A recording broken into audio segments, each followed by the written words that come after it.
BRS MLA కాళ యాదయ్య సంచలన వ్యాఖ్యలు చేశారు. కొంతమంది కావాలని తనపై కుట్రలు చేస్తున్నారని మండిపడ్డారు. తనపై స్పీకర్కు కావాలని ఫిర్యాదులు చేస్తున్నారని తెలిపారు.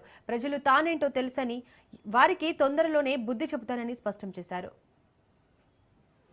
సర్పంచ్ ఎలక్షన్ లో మా ఊరు జనరల్కి వచ్చింది.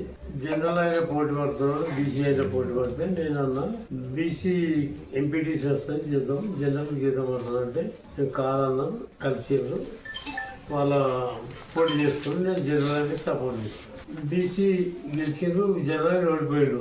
ఎలక్షన్ అయిపోయింది, కథం అయిపోయింది, ఎవరంతా వాళ్ళు ఉన్నారు. మొన్న సంక్రాంతి రోజు ఓడిపోయిన ఇంటి మీదకి పోయి ఉప సర్పంచ్ ఒక 50 మంది ఇంటి మీదకి పోయి దర్వాజలు కొట్టినారు. వాళ్ళు అడవిలో నేర్చుకుంటూ నాకు ఫోన్ చేశారు, బాధపడుకుంటారు. ఇట్లా అయింది అట్లా అయింది అంటే ఆ ఉప సర్పంచ్ లేగర్ రాజును వాళ్ళ తమ్ముడు సంఖ్యలు వాళ్ళందరూ ఎవరు కాదు, వాళ్ళు ఉన్న వాళ్ళందరూ కూడా నా శిష్యులే.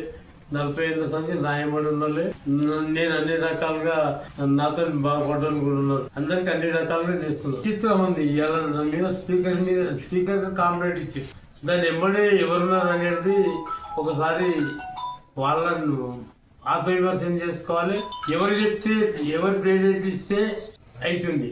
ఆ పరపతిని దెబ్బతీయాలని ప్రయత్నం చేస్తున్నాడు. అది భగవంతుడు చేయాలి, వీళ్ళు తీస్తే కాదు. నేను మీ ద్వారా ఒకటే కోరుకుంటే ఏంటంటే మా ఊళ్ళో పోయి ఎంక్వైరీ చేయండి, అక్కడ ఏం జరిగింది, ఎవరేసంటాడు. ఒక 10 ఏళ్ళ సంది రికార్డు తీయండి.